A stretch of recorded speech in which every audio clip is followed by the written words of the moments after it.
Drowning in PDFs, 100 tabs open, and you've already forgotten where you started? Let's be real. Exploring regulations like EUDR and CBAM isn't just a reading task. It requires a holistic understanding of the sustainability landscape. It requires grit and the ability to spot links between documents that does not even seem connected. And since everyone is hyped about AI, you try throwing the chaos into a GPT or a Gemini. But surprise, surprise, half of the output is unreliable nonsense. Look, I'm sorry, but generic AI wasn't designed for the precision our job requires. It's not that AI is stupid, it's that wrong use case and the wrong execution. But after today's video, that changes. I'm going to show you a 6-step framework to take any regulation and turn it into a high-level, accurate report in minutes. The best part, it's going to cost you nothing. If you work in sustainability today, your job has fundamentally changed. We used to focus on strategy and actual environmental impact. Now, we are full-time investigator dismantling complex directives. And you know what? We aren't lawyers. You know the feeling when you spend your weekend or a couple of hours after work cross-referencing technical regulatory files because you simply don't want to walk into a meeting with your boss or a client and say, I'm not sure how this regulation affects us. Well, if you have been there, this video is for you. I am Ziad Hatoué, chemical engineer turned sustainability manager. I make AI simple, practical, and genuinely useful for sustainability work. So if that sounds like your thing, make sure to subscribe and let's jump in. But why does this actually matter? If you are an in-house sustainability manager, you aren't reading 100 pages of regulatory text for fun. I would assume so. You are doing it because someone just asked, does this affect us? Does this regulation affect our business? And most of the time, the answer is yes. For you, this framework is about risk mitigation. It's the difference between a smooth audit and a massive fine that you have to explain to your boss or even worse, to the board.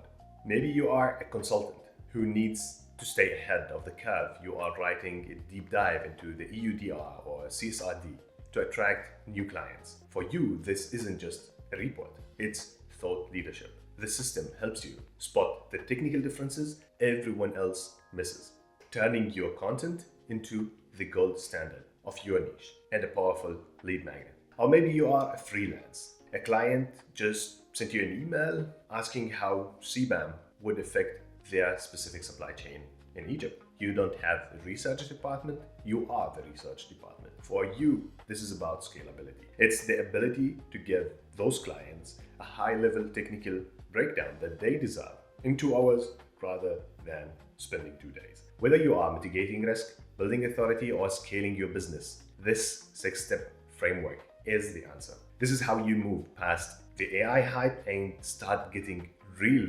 results and real value from AI in your daily work. Now let's get started. The first step is identifying your resources. Before you do anything, regardless of your objective, your business, your position, you have to ask yourself one question.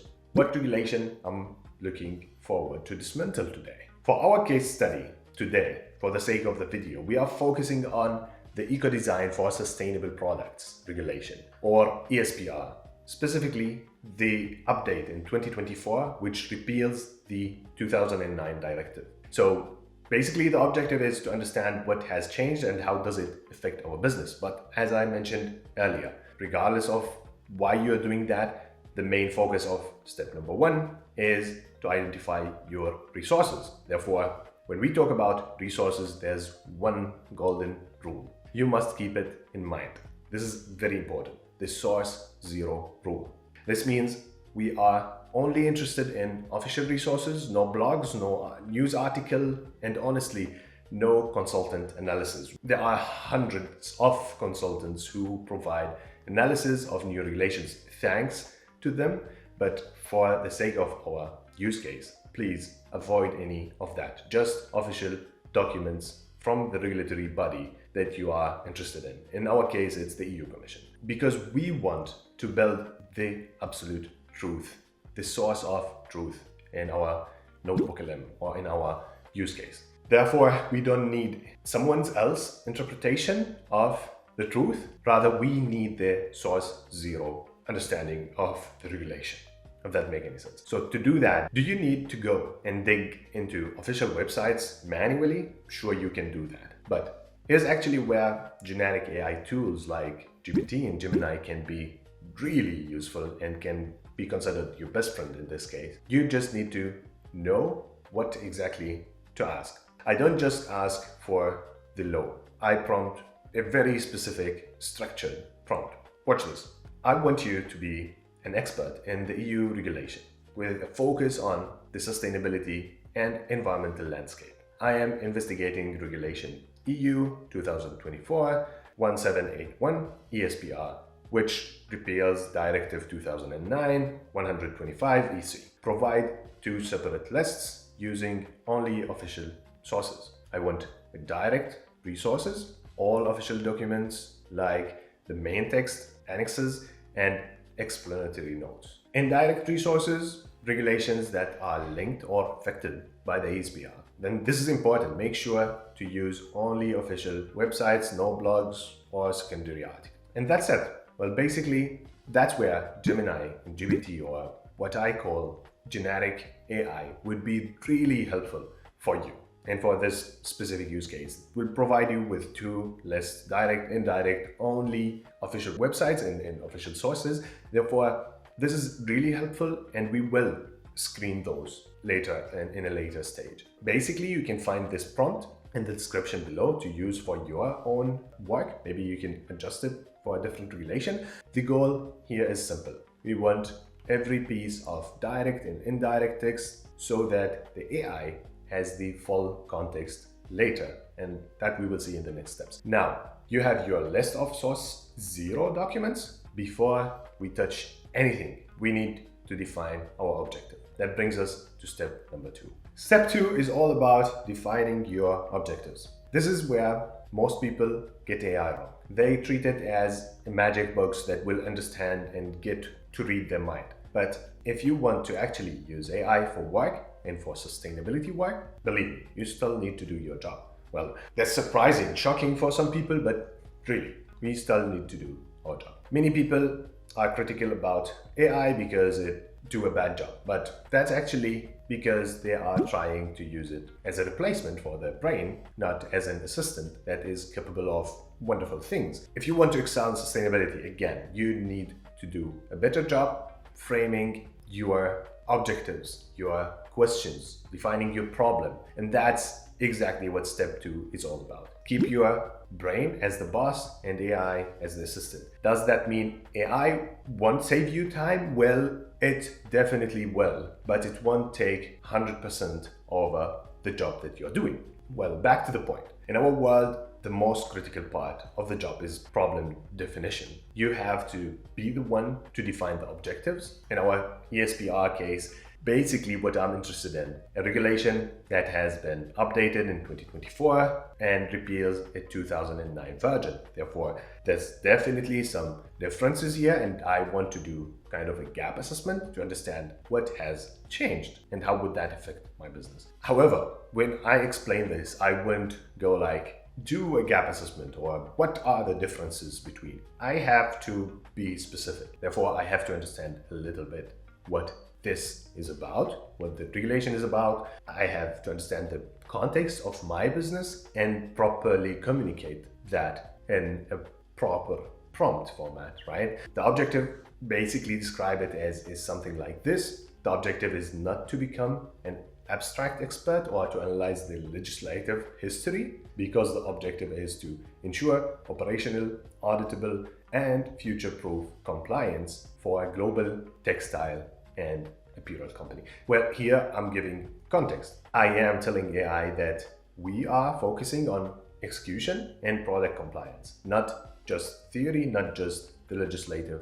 journey, for example. This is the difference between a generic summary and professional report. I have put the full objective also in the description below for your next experimentation. You can use it, adjust it for your use case, especially if you are doing a kind of a gap assessment for another regulation. Once you know exactly what you are looking for, it's time to pick your strategic resources. And here is the step where we actually screen the full list of resources provided by AI. Therefore, let's go to step number 3. Now we come to the third step, strategic resources. At this point, you have your list of everything related to the legislation of interest, direct and indirect. And you have now a clear objective. Therefore, that's where a great sustainability professional would show their real value, because this is the moment where we call human in the loop kind of in our workflow, and this is the moment of judgment. This is where you avoid dumping every resource into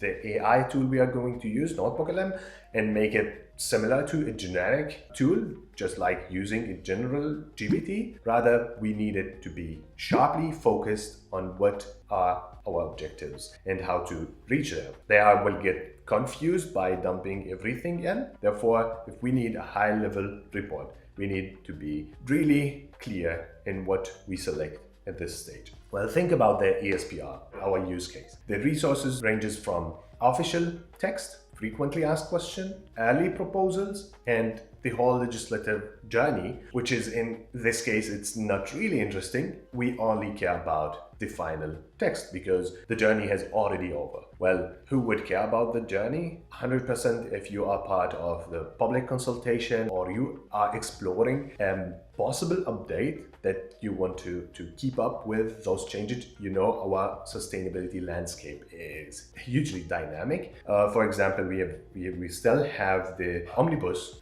package ongoing. If you are investigating that or looking for updates or reports in this area, you'll definitely be interested in the legislative journey and the documents related to that. In our gap assessment, we are only focused on whatever have been approved and entered into force. Therefore, that would be my selection mechanism for the direct documents. On the other hand, the indirect resources like enforcement rules and parallel market surveillance laws, those are actually very important because that's how the enforcement takes place. Other than that, the regulation I'm interested in, I won't actually focus on. Those generic input about circularity and circularity action plan, I am not interested actually in. Therefore, what I do is I create 3 lists, and that would really help you kind of distribute those files and understand which is the most important. Therefore, the first list would be the must-have. These are the documents your agent must have, cannot actually function without, which is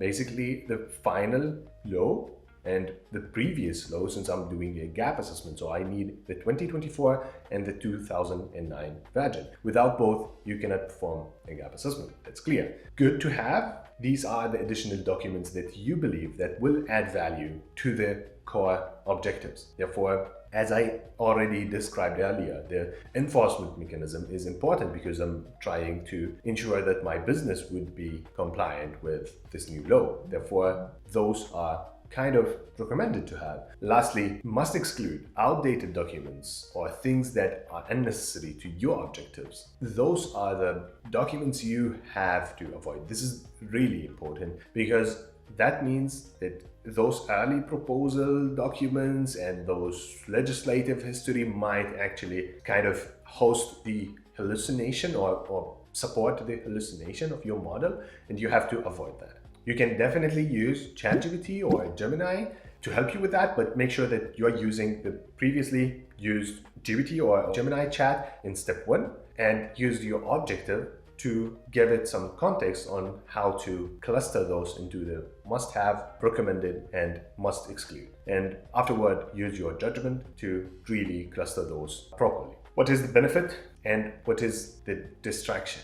What I do is I'm using Notion database. You don't need really to download everything. You can just use the links because NotebookLM can also use the links, but make sure you're using the official permanent links to be added into your database. And afterward, we'll transfer those into our NotebookLM. Now let's get into the tool itself. Go to notebooklm.google and click on Try NotebookLM. The best part about this tool is it's currently free, though I don't think that would be the case forever. So use it while you can. Once you are in, the layout is very clean and professional, which I really like. Here is how it looks. On the left, you have your sources. This is where your source 0 documents live. In the middle, you have the chat. Unlike generic AI, this chat is locked. What does that mean? It only responds using the information from the files you provided, which is exactly how we stop hallucinations in our use case. And on the right, we have the studio, which is where we will generate our final value later. But for now, we go to sources and click add source. You can upload a PDF, add a website link, pull directly from Google Drive if you have it connected. You can also copy paste raw text if you need to. What I do here is upload my must-have and good-to-have lists from step 3. As you add them, you will see the tool starting to process the technical data. Once you have all your sources linked, your digital war room is ready. You can always start chatting randomly with any question in mind about this legislation, and you'll get really good answers, even with simple prompts. But what we need to do is to produce the report we need that will save us really good time and will have the most amount of value that we need. That brings us to step 5, which is writing the prompt. Step 5, the ultimate prompt. As you have seen so far, setting this up is not an easy job, nor it's a one-click solution. I'll be honest with you, the AI magic button does not exist, at least not in sustainability. AI can definitely replace many workflows, but the most important step is the setup. What I have done in this step as follows. I define the business context, global manufacturing, textile group. I list the core goals like digital product passport and design rule updates, what I need to know about the regulation. Most importantly, I define the role of the agent. It's compliance interpreter. So, as you can imagine, if you have no idea what the regulation is actually about, it will be really difficult to perform this task. No surprise here, what we provide in this channel is real sustainability use cases and not just AI hype magic. But what does this use case do? Well, in the past, these reports took me 100% of my time and energy, and it's all manual effort. You have to select those resources, depend on the interpretation of different consulting groups out there. You have to dig deep and read those documents. But now it's 70% done via AI and 30% done by me, which is the setup. But the 30% is purely setup and judgment. This is what makes the result professional. Therefore, please, if you're looking for one button magic AI happen, this isn't the case. Remember, if you don't know what you want, never expect AI to solve your problem. If your question is vague, the answer will be as well. I have linked the full prompt in the description for you to adapt for your industry or your specific regulation. Now, we have the sources, we have a clear mission. It's time for the finish line.